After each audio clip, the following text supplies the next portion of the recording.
What is up, everybody? Welcome back to Do You Remember? Today, we're going to be checking out JET MOTO for the PlayStation 1. Now, when it's emulated right now, the game's a little glitchy, so I do apologize about that. For some reason with the menus, they get kind of fucked up, but I promise it doesn't look like that normally when you first turn on the game. We're going to jump into it.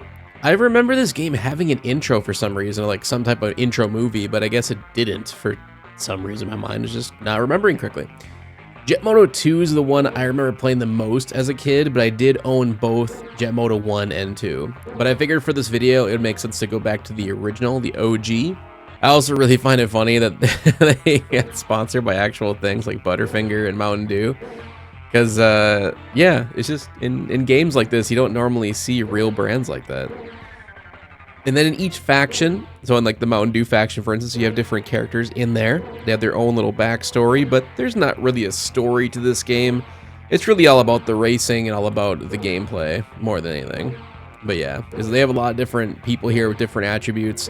And I will say, the characters do feel pretty different from each other from what I remember. We're going to go with my favorite clan, though, the Mountain Dew boys, because I do love me some Mountain Dew. Let's see here who we should choose. I think she has the best stats out of all of them, so we're going to go with, what is her name? Wild Ride. So when you first start the game, you only have 3 selections of maps, which is kind of a bummer. So what we're going to do, instead of going to a single track, I'm just going to go to the full season. We'll unlock some new maps while we're doing it. First level up is Joyride. Oh yeah, JET MOTO, baby. This is what I remember.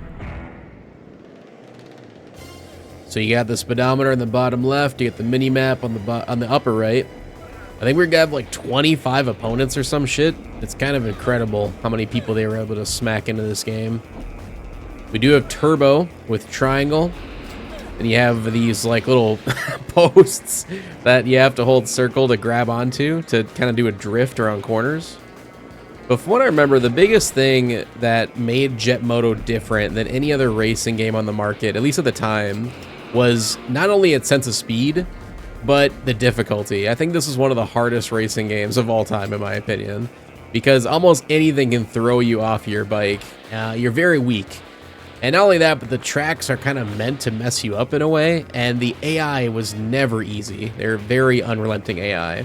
I think the turbo recharges every lap, if I remember right, so we're out of turbo at the moment. Oh, yep, see, there we go. Immediately fell off for no reason.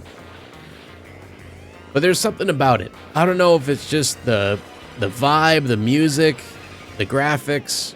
Maybe it's the feel of the game, I don't know. There's something about this game that always brings me back to it, just having a really good time, even if it is difficult as hell. Because graphically, I'll be honest, it's not the best looking game. It's not very sharp looking, but it gets the job done. And it's got its own style to it. You know, it's got its own feeling to it, which I have to commend. And it's made by Single Track. I have a special place in my heart for those guys, because of course they made Twist Metal 1 and 2. And they came back to make Twist Metal Black later on in life. Just trying to catch up right now. I don't even know what place I'm in. Does it tell you? Oh yeah, I'm in 9th place in the upper left there.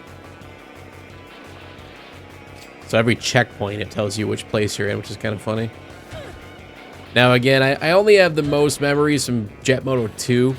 So JET MOTO 1, it's a little bit different coming back to this game because I don't remember what maps are in this game or like how the AI necessarily works. One funny thing I do remember about JET MOTO 2 is there's 2 different versions of the game technically. So the original released version was a lot like JET MOTO 1, where you went against like 25 opponents on every level. And the game ran pretty poorly in terms of its performance. It would get really bad frame drops all across the board, and it was a much more difficult game in general.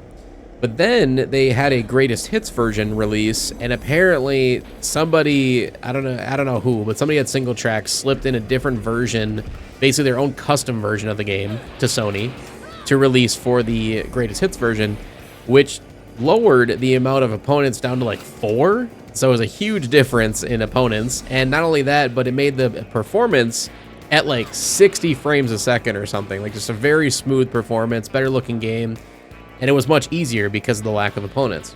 And not only that, but you started out the game with everything unlocked pretty much, so you had all the maps right at your disposal. I just find that absolutely hilarious that they were able to get away with that, and that nobody really noticed, I guess. And as a kid, I must have had the original version because I only remember going against a ton of opponents on one level. I don't ever remember going against only 4 players. So I never had the greatest hits version. And yes, I have played the greatest hits version on emulator, and it is a much different experience. Yeah, the soundtrack in this game is kick-ass, dude. It's all original, which is great. Just like Twist Metal 1 and 2. I don't know if it's copyrighted. I hope to God it's not, because this video will be demonetized thanks to YouTube. I'm just crossing my fingers that we'll be okay. Yeah, 8th place. Let's fucking go, dude. Easy race. So every level in these games kind of had their own vibe to it. I think Jet Moto 2 really went overboard with the feeling of the levels. I know some of them involved like roller coasters and underground shaft mines and even heaven and hell at one point. It just got really crazy. Where if I remember right, Jet Moto 1 was a little bit more grounded in realism. Oh my god, what the fuck? I don't know what just happened there. In terms of being more like on the beach side and maybe in the city streets and in the swamps and the bayou here. You can break through this house. A little bit of a shortcuts. There is a way to roll your vehicle. I think it's maybe R2 and L2. So what happened earlier when I kind of like fell to my side, like right now, I'm falling to my side. Yep, L2 and R2. It's like real, oh my god. See what I'm saying? This game can be very frustrating. Oh, it's all coming back now. And you're not using the analog either. You have to use the directional pad. So, not very intuitive for racing games, but it gets the job done, I suppose. They do give you a lot of control, though, for what it's worth. Like I said, you can roll your vehicle with R2 and L2. I think you can even twist your vehicle with L1 and R1 to midair. And those little poles save your life every time if you grab onto them fast enough. And there are shortcuts, so the more you learn the levels, the faster you can get through them and get in first place. My god. Another thing to take in consideration, too, is not getting clotheslined by the checkpoint. The other thing to take consideration, too, is the stats of the vehicles, because like I stated, each character does feel completely different from the next one. And this girl, with her stats, has like the lowest amount of mass in the game, which means she basically is extremely weak. Kind of like Mr. Grimm and Twist of Metal, if you think of it that way. So she'll fall off her bike to anything, and we've definitely seen that. I can't tell which place I'm in right now. Oh my god, I was in second. No! Are we gonna get in front of him? Maybe. We might be in first. We're in first for once. No! Fuck you, Butterfinger. We gotta win one. They should have had a pole there. Dumb. Alright, I'm gonna slow down so I don't get clothesline. Oh, thank god. Oh, did we do it? First place! I cannot believe we won a race. Holy god. Ah, yes. The Sewer Slide Swamp. My favorite map. So the interesting thing or theme with these kind of levels, and they brought them back in the later games as well, is it doesn't necessarily have laps. You basically have to go to one end, do a full U-turn, go back through the other side, and rinse and repeat 3 times without running into your teammates, or I guess your enemies at this point. It's pretty cool. It's an interesting concept, and it's very difficult, especially with how easily you fall off your bike, as you can see. Another fun fact is this level actually was in Twist Metal 2 as a cheat code, so you could play this.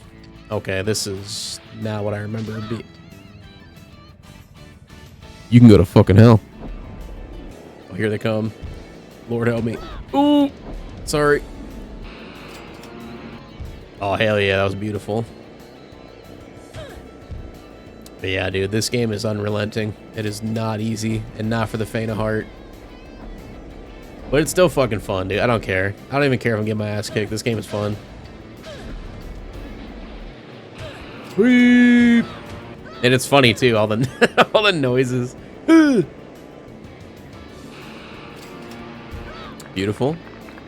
Look at the clapping. We did that beautifully. Out of my way, Butterfinger. I'm gonna eat your ass. Oh no, this comeback was crazy too. Fuck. I leaned too much. Damn it! Trees! Mother Nature, you whore. We're in 4th place. Not doing too bad. If I get 3rd, I'm gonna be happy. Very happy. We're in second somehow. No way. No! Butterfinger, you fuck! You asshole! Oh my god. No way that just happened. I was about to win. I was millimeters from taking the W, and that piece of shit Crunch Bar fucked me up. Damn. 4th place all around. That sucks ass. Well, that was our tournament, I guess, and that was Jet Moto. So that's pretty much the game. I mean, there's a lot of others. Oops, I went to 2-player by accident. And by the way, this game with 2-player, going against like your brother or whatever, is super fun. It's a lot of fun going head to head. But looking back at the level selection here, there is a total of 10 levels throughout the entire game to unlock. And each one is unique in their own area, like I stated. Some of them are Antarctica, some of them are in the beach, some of them are in the bayou. They kind of go all around the world, which is really cool to see. Absolutely love the map design in all of these games. Like I said, I think Jet Moto 2 did the best in terms of its map design, but this one was definitely a lot of fun in its own right, and a great way to kick off the series. There is a 3rd one in the series made by 99 Studios. Single Track did step down for that one, and it really does show. I love 989, but I don't think they did a very good job with the 3rd game, I'll be honest. Just was not a big fan of it. But that is it for Jet Moto for Do You Remember. I hope you guys enjoyed this video. If you're a fan of Jet Moto or if you like these games, let me know in the comment section below which one is your favorite in the series and why.